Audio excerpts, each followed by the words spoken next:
Hooray, hooray, I'm here, yay. Hey, there's people in here. Fantastic. Hello, once again, we are here, and it's just about time. Thank you for coming. This is good. All right, today is going to be a really discombobulated thing because we are kind of in a transitional zone right now. We're in the zone. You know what? I'm going to set up a webcam so that I can show you guys the vast table filled with wonderful things that I have set for you right outside my door here on the patio, on the porch, on the back porch. This will be great. I'm going to hit the participants list. Look at all those folks that are coming in the door. That's wonderful. You guys just hold the phone 1 second. I'm going to point another camera out the window. See what happens. How bad could it be? Oh my. Okay.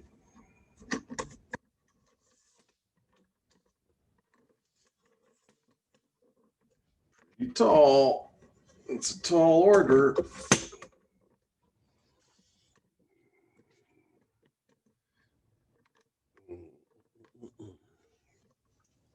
All right. Now I'm going to shift cameras just to see what that looks like. Oh, I got a big one in the way here. Okay.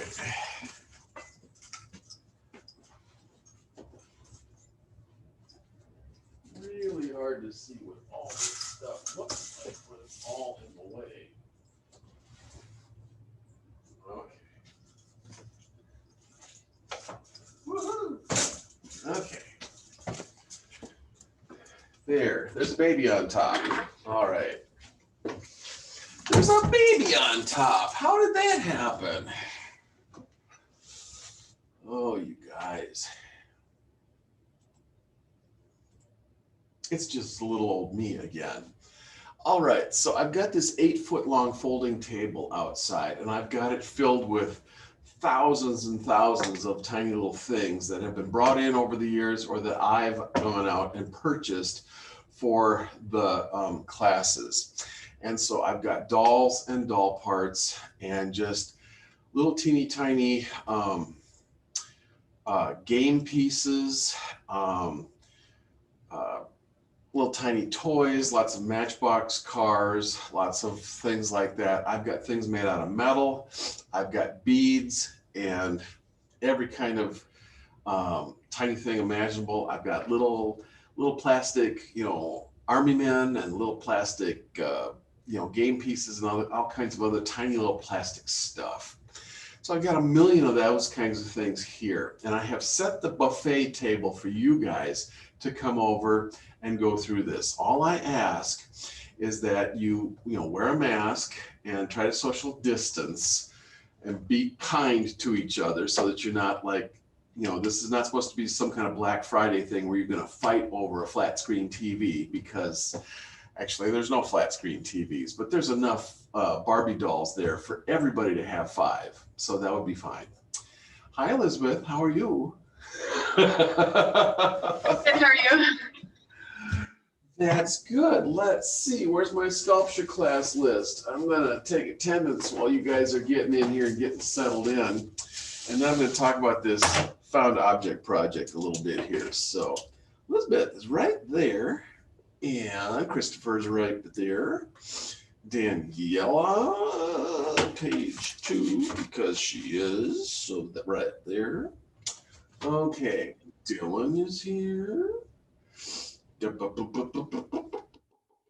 there. Okay. It's Dylan. And Catherine Rhodes has just walked in the door. Well, Catherine. All right. Dylan, Daniela, Catherine, Elizabeth, and Rhea. Okay, fantastic. Fantastic. Okay. 6 of you and 1, 2, 3, 4, 5, 6-ish. Okay, fantastic. So, last time we started talking about the found object project, and I did a great big presentation which did not record, so I'm going to have to do another one probably for myself, but in a Zoom format so that I can record it and then post it so that you have a link to it, so that at least you can see the PowerPoint presentation and have a little bit of narrative. And I won't go into quite so much detail, so it won't be so boring, so that'll be fun. In the meantime, let's talk about found object projects, because I have many found object pieces that have been left behind by students who, for one reason or another, didn't want to bring these wonderful masterpieces home. And so we can see the kinds of things that work and the kinds of things that don't work in a composition that's a found object piece. This one's a really rather elaborate thing right here. We have a wig stand up on top that's just styrofoam. So I've got a styrofoam wig stand up on top that has been attacked with paint and other kinds of things to paint it up. But let's see, let's go up here to the top of this thing so we can see this. The top of this head has broken stained glass that have been stabbed into the head, and some of those things are sticking out as little stained glass pieces. And then it's just got a bunch of strings and colored stuff on it, a lot of notions from a sewing basket, embroidery thread and stuff like that has been kind of put on top of the hair.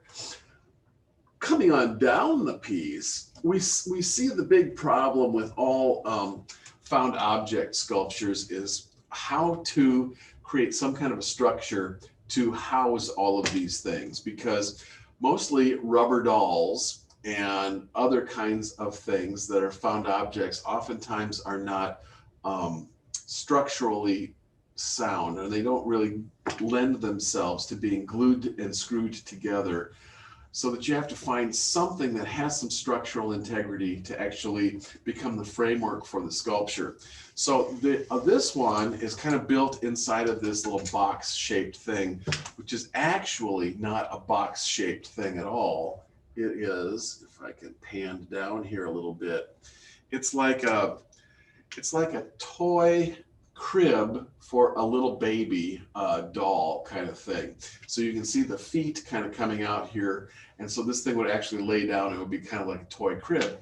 But to become repurposed and to stand upright means that it is now kind of a box. And so we can kind of see things like the baby doll, plastic baby doll, is now inside of this thing, and a whole bunch of other junk has been kind of repurposed and put together. And the challenge for the artist is, how successful is that repurposing and new juxtaposition of forms going to be?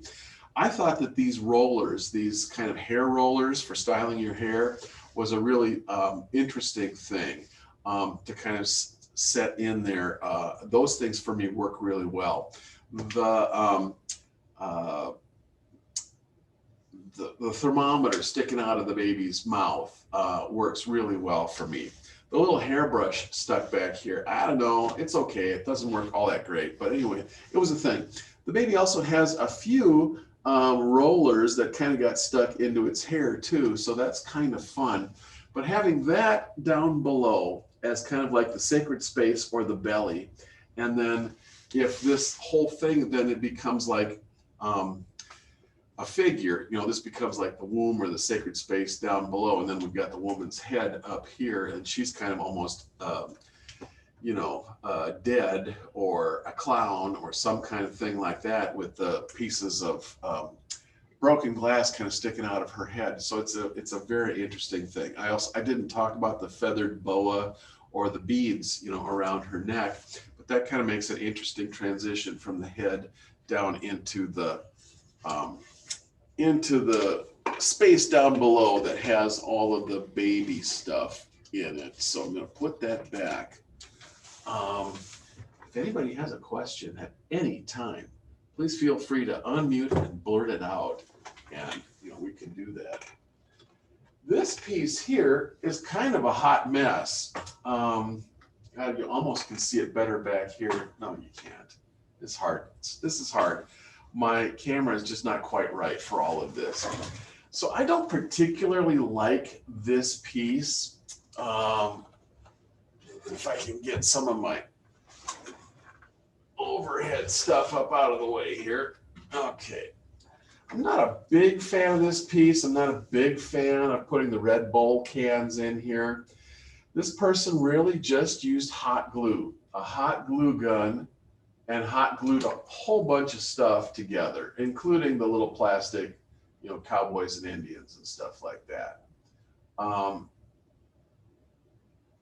And I think what I was saying before about trying to actually attach things together, I think your best bet is going to be a combination of things. I tend to like to use hot glue, and I don't know if you guys are crafty people or not, but you go to the craft store and there's the low temperature hot glue in the blue hot glue guns and the high temperature hot glue in the pink hot glue guns. And the high temperature hot glue always works a lot better for just holding stuff together, especially if it's plastic, metal, something like that. The low temperature hot glue in the blue glue gun, which I don't have any of, is good for putting stuff like styrofoam together if you're making Christmas ornaments or some kind of stuff like that. So anyway, we're not generally using styrofoam in a lot of this stuff. We're usually using plastic and metal found objects. And I find that a combination of hot glue and an epoxy glue tend to work really well. This is a two-part epoxy. It happens to be JB Weld, but any two-part epoxy works really good. And some of you have never used a two-part epoxy. So what this is we've got two pieces here. We've got the epoxy and the hardener side by side in two syringes that are tied together. And so you take the end of this thing off and you squeeze this out with this little syringe pusher. You press out a puddle of the two puddles, and then you take a little nail or some kind of a little popsicle stick and mix the two puddles together vigorously for about 30 seconds or so to get it really well mixed up together. And then you usually have about 5 minutes of working time. Does that say 5-minute epoxy right there? It does. It says 5-minute epoxy, quick setting epoxy. And that's the kind that you'd want to get. So with a 5-minute epoxy, you can mix up tiny little puddles of this stuff. And then what I do is I spread it on the two mating surfaces of two things that I want to go together. Like if I'm going to glue this little guy onto that thing, I can put a little bit of epoxy on here, and then with a hot glue gun, I could put a little 2 dots of hot glue outside of the epoxy, and I can stick them into place, and the hot glue will hold them in place while the 5-minute epoxy sets up. And once the 5-minute epoxy sets up, then you've got this thing stuck together with belt and suspenders. The hot glue will hold it pretty good, but it would break if it was all by itself. The epoxy, once it cures in 24 hours, is a lot stronger and likes to hold stuff together. But when I look at this this composition here, I'm not always so super happy with this stuff. Yes, this student did a really good job of taking a whole bunch of stuff and kind of piling it and stacking it together to create this very vertical kind of a building, a tower, an obelisk, if you were, kind of a thing that kind of goes up to a pointy thing up on top. And yeah, it's kind of fun and it's kind of, funky. It has a few things that really, really attract the viewer's eye, like this thermometer right here is, because it's round and it's got a needle in the middle and you're used to seeing it, and it very much becomes a focal point in the composition. Unfortunately, the Red Bull can is up there, and I hate Red Bull cans.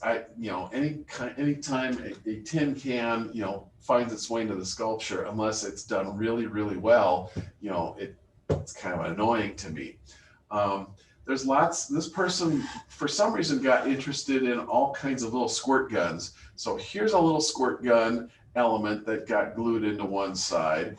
And then down here, there's another little squirt gun element or toy gun or something that got glued in down here with other army men and stuff like that. So I don't know if this was supposed to be a statement on the military or about violence or something like that. It's got a lot of guns and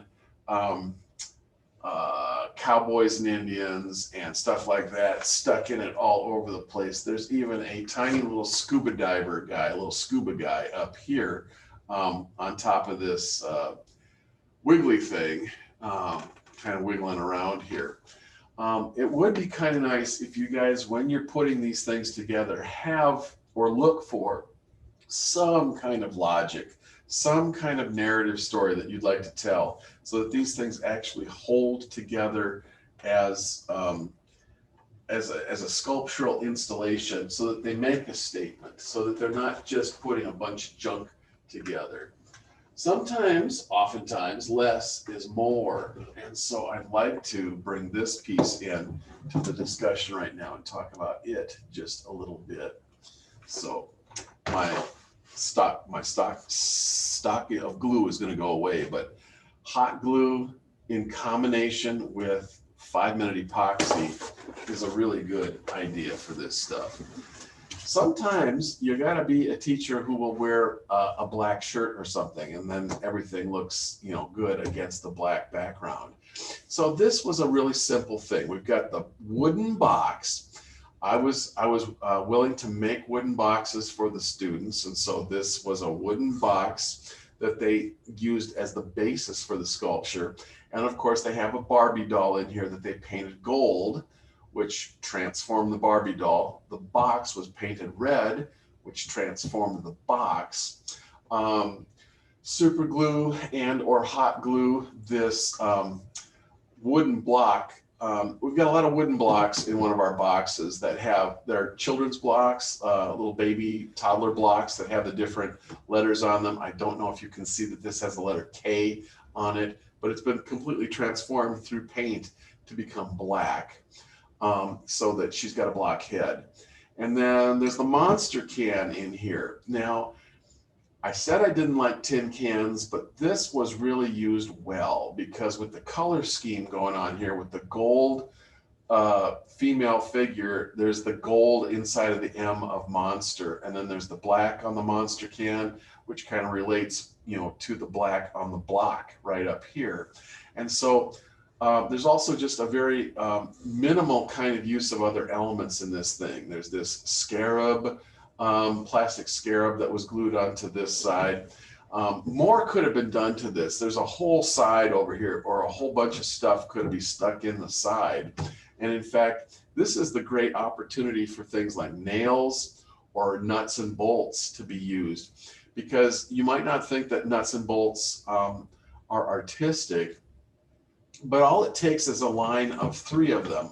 If they're the same size and the same length and the same kind of nut and bolt situation, you can drill a hole and stick your bolt in here and have it sticking out the side. And as soon as you get 3 of them sticking out, equally spaced and all that kind of stuff, suddenly they look really cool. And then, if you have more, that would be fantastic. So a line of nails, like having a line of 3, 4, 5, 10 nails kind of coming out of here, creates a texture. It creates a repetition of form and a texture, just like having a whole bunch of fingers sticking out, which is very, interesting visually from a sculptural standpoint. And so you can do a lot with textures or repetition of form if you have, nails or screws or bolts or that kind of thing, where you can have that kind of repetition of form.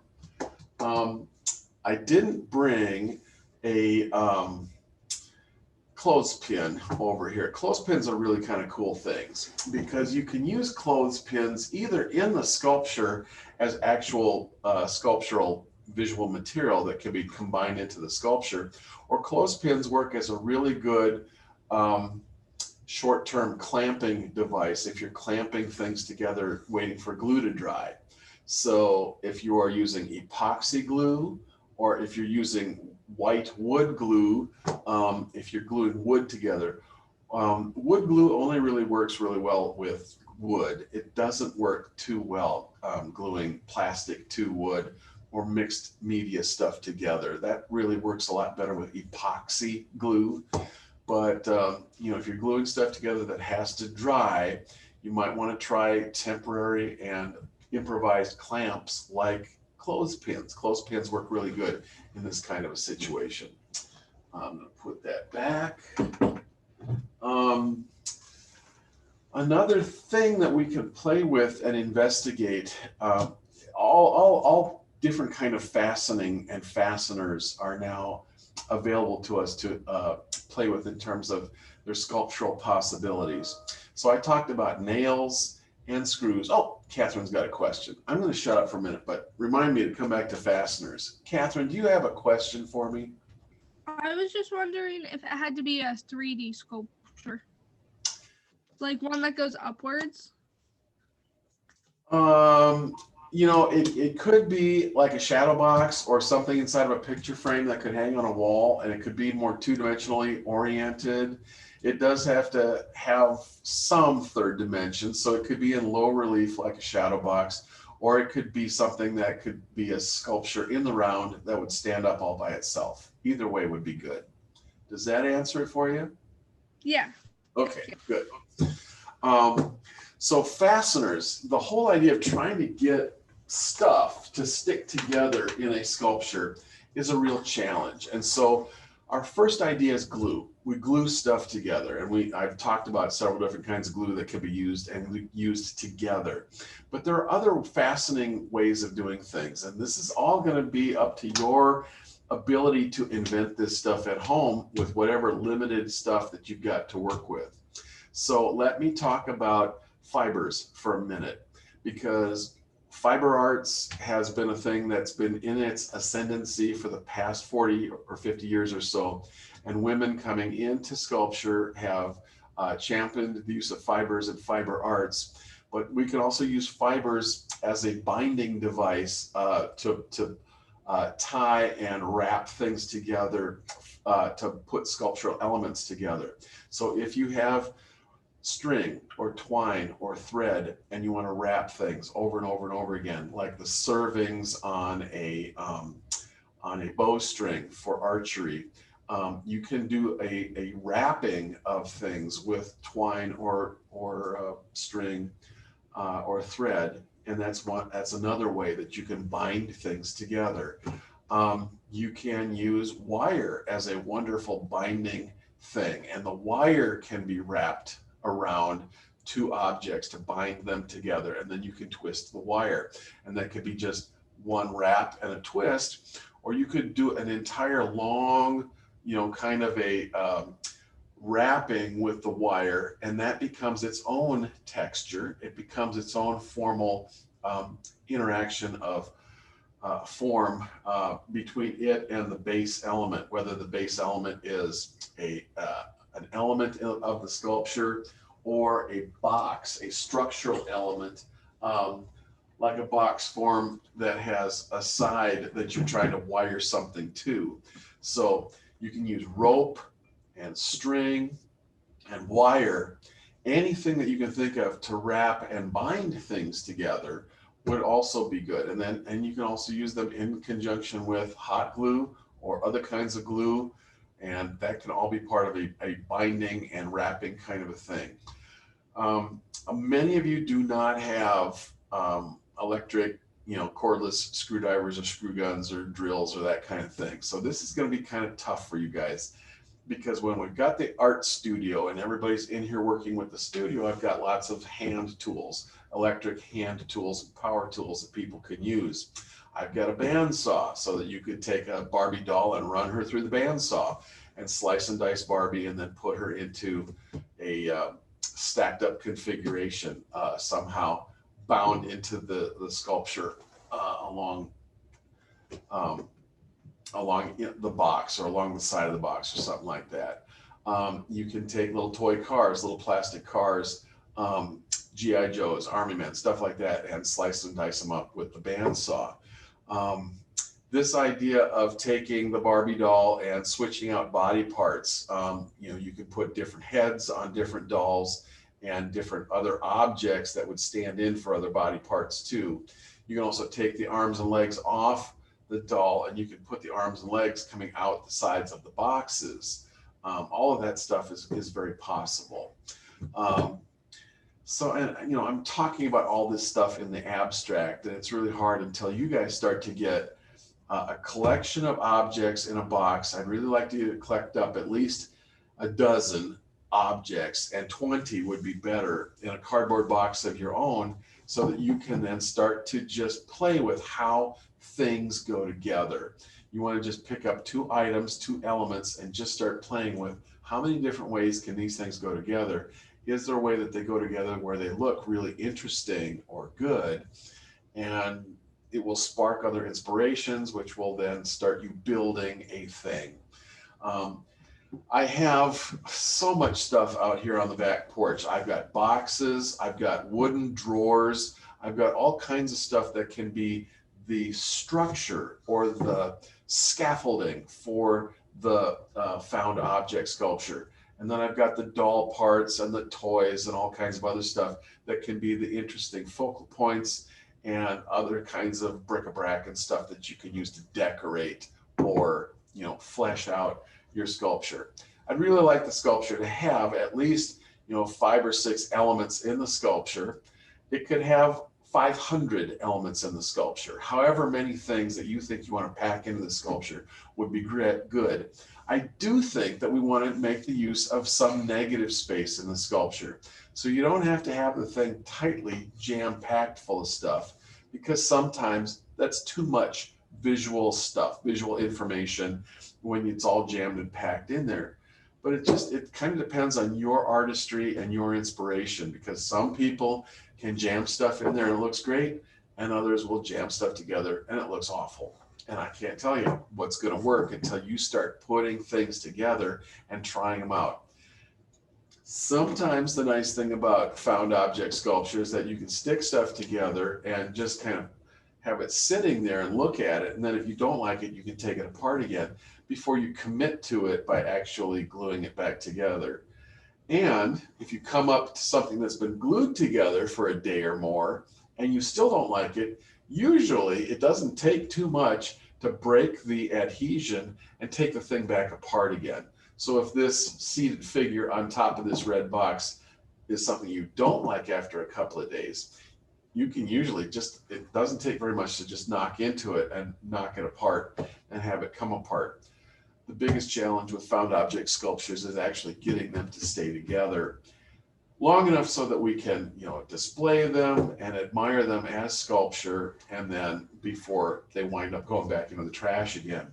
My hope is that you guys can come up with some kind of a found object sculpture that you like well enough so that you want to keep it, so that it actually transforms the found objects from trash into something that actually looks good and something that is inspiring to you, and you want to keep this as a sculpture. That's the huge challenge with all of this. We have our ready-mades and our found objects that are available from this highly industrialized society that we live in.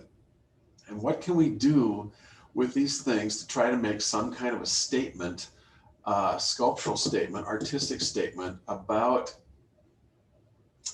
our culture, that's profound enough so that people would want to hang on to this and not just pitch it, out the window. Now, I can't tell you that your grandmother or your folks are going to love this sculpture, because this is one of those sculptures that they won't love. This is going to be the kind of sculpture that you have to do for yourself and your generation, because this is too avant-garde for something that, people from an older generation or a different culture are going to like. This is a very difficult kind of a sculpture to love, and yet it makes a way more profound statement about life in 20th century industrial America than many of the other kinds of things that we could do. So, in art, we try to do things where we learn a bunch of skill and use our talents and create stuff either in a painting or in a modeled piece of sculpture out of clay or something, where we make it look like something and it's wonderful and it's well crafted and everything's great. This is a different kind of a sculpture. This is the kind of thing where you're going to be making a statement, and it might be more of a political statement. It might be more of a protest statement. It might be the kind of a statement that's about, calling for change, whether we need to use more renewables or create less of a cast-off society made out of plastic, or try to figure out how to use energy better, so that we're using renewable energy and not just using, and reducing our carbon footprint along the way. This is your opportunity to really make that kind of a statement in a sculpture form if you want to. So it can be a protest. It can be that kind of a sculpture. If you have feminist ideas about how the human body is used in art, and you want to make a protest statement about the objectification of women or men, and that kind of stuff, with all of these dolls and doll parts out here, there's plenty of stuff that you can do with a human figure that is just Barbie. All I ask is that you don't do things that are obviously about torturing Barbie. I don't want to see crucified Barbies. I don't want to see anything that's kind of like anti-religious kind of a thing. And it's not just anti-Christian religion. I don't want to see anything that's, against most of the major established religions. Please don't do anything that would embarrass me or the art department, in terms of making an anti-religious statement, because this is a small community college, and we're living out there on the edge when we're in an art department trying to make avant-garde statements about stuff. So no burning American flags, no wiping poop on anything, no doing mean or bad things to the Bible or the Quran or anything else. I don't want you guys doing bad things about any of the prophets, okay? We're not going to do things about the Prophet Muhammad. We're not going to do things about Jesus. We're not going to do bad stuff with a religious, background. So I need to make some rules. Otherwise, you guys are going to go and try all kinds of weird stuff. And sometimes it's going to be interesting, and sometimes it can be quite sacrilegious and dirty and bad, and it blows up in my face professionally, and that's not a good thing. So I just wanted to put that out there as a caution. Okay, so having said all that, I want to ring the dinner bell, basically. I have thousands of things out on the table out here in boxes that you're welcome to come over here and go through. I've got a dozen empty cardboard boxes out there that you can use to fill with objects that you find here. This is not the first place. This is not the last place you're going to go looking for found objects. This might be the first place you come looking for found objects. I'm going to also ask you to go to yard sales, dumpster diving, thrift stores, go through your own junk drawer in your kitchen, go through your kid sister's or your child's toy box, and we're going to find lots and lots of found objects that may or may not find their way into a sculpture this way. And then next week, I'm going to ask you guys what else you need from me, because I have a wood shop here, so I can cut wood so that I can make little wood squares to become bases for you to build your sculpture off of, so that it has a base element that might be sturdy, stable, that you need. I can make boxes, custom boxes to order that are either hollow all the way through or that have a back on them, any size, so that you have a box to be the structure for your sculpture. And so I can make things out of wood for you guys. I have a lot of wooden drawers and wooden boxes out there already on the table that you can look through for that kind of thing too. try to limit the size and scale of your sculpture so that this is not going to be a ginormous piece. Oh, Catherine's got another question for me. Hey, Catherine, what's up? I was wondering if you could cut colored pencils in half for us. If I can cut colored pencils in half for you, you mean like saw them down the lengthwise on the bandsaw? No, like not lengthwise, but sideways to make them shorter, or split them in half. Does that Yeah, make sense? sure. Yeah, I can run stuff through the bandsaw. If you can just leave them here for me by the back door with a little note telling me how long you want things or whatever, I can just zip them all in half and give them back to you, or leave them outside by the back door so that you can find them again. That'd be fine. Yes, we can do that. Okay, just an idea. Thanks. Yeah. Uh, you will probably need to purchase your own hot glue, possibly hot glue gun. You might want to go to the thrift store like Goodwill to see if you can find one of those things used first. You may have to purchase from Walmart epoxy glue. The two-part epoxy seems to work the best for me. I've tried super glue and other kinds of glue, Gorilla Glue, stuff like that. And the two-part epoxy seems to be able to be the glue that glues the most stuff together, especially dissimilar things. If you can find a way to bind it together, hold it together, or clamp it together so that the glue has a chance to set up, and it's a 5-minute epoxy so that it starts to set up in 5 minutes. It reaches its full strength in 20 hours. So you're going to need to kind of have it bound together or clamped together for some time between 5 minutes and 20 hours before you unclamp it.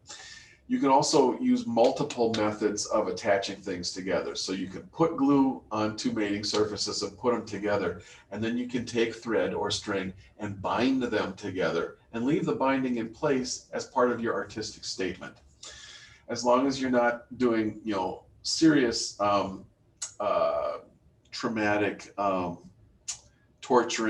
torturous bondage kind of things, again, to Barbie. Barbie takes a lot of abuse from a lot of sculptors in this kind of a project. So I don't really want you to be abusing Barbie, okay? Barbie has taken a lot of abuse over the last 50 years because, she was very popular in the 1950s and 60s. And then the feminists, and I'm a feminist too, decided that she wasn't such a good idea for body self-image for little girls in the 1970s, 80s, and 90s. And so people like my wife were told by their mothers that they couldn't have Barbies and they couldn't play with Barbies because that was a bad negative thing. And so we've kind of come several times full circle with whether Barbie is a good idea or a bad idea for kids to play with. I know that most little girls would love to play with a Barbie, at least for a short time during their growing up years. And a lot of them have to fight the fight with mom about whether or not they can have Barbie or not. So that's a whole cultural thing in and of itself. And if you'd like to make a sculpture that makes a comment about that aspect of your growing up, that's fine too. That would be a wonderful thing. You can do that.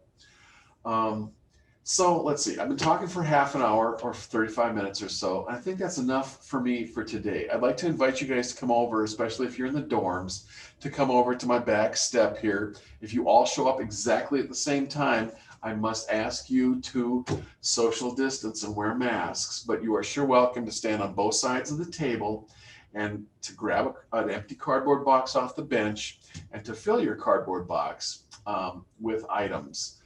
It's kind of like, going to the store or going to a swap meet, except all this stuff is free. And when you're done, I'm going to put this stuff all back away again. So, and I have a lot of stuff, so please take it. It would be great to get rid of some of this stuff.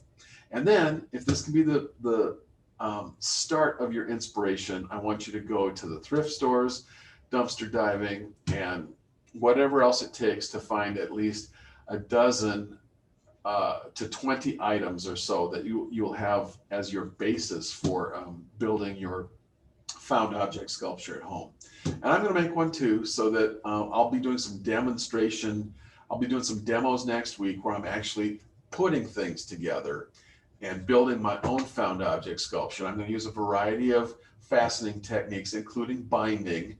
So think about binding as one of the things that you might be collecting. If you can, pick up coils of string, coils of wire, thread, whatever speaks to you in terms of binding things together, that might be a really nice way of attaching things to each other in a found object sculpture too. Any other questions that you guys might have for the good of the order, please unmute your mic and blurt them out now. I guess I haven't opened up the chat here. I'm just going to go ahead and open up the chat and I can see if anybody's... When is our other sculpture due? Well, that's due in the next week or so. I'd like you to try to finish up the non-objective piece and bring it on over here. Sorry, thank you. Thank you for reminding me. How are you doing on that, Catherine? Is yours done yet? Nope, to be honest, I don't know where to go with it, so I haven't touched it.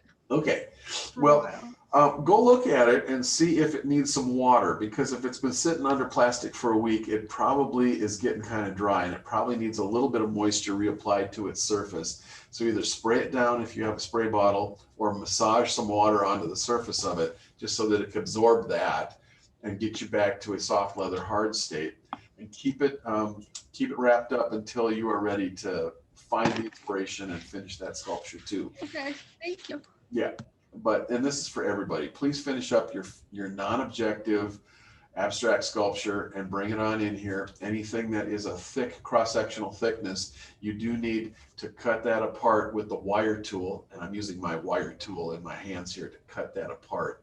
And then hollow out the pieces and then scratch and slip the pieces and put them back together so that you have hollowed out big parts on that. Okay. So I say all that, and then, I don't know what else to do with you guys. So I'm going to say goodbye for now. So goodbye for now. Thank you for coming today. We actually recorded this one, so I'm going to have this posted as something that you can go back and look at. You can always skip through all the boring parts, which means you could skip through just about all of it because it's all boring.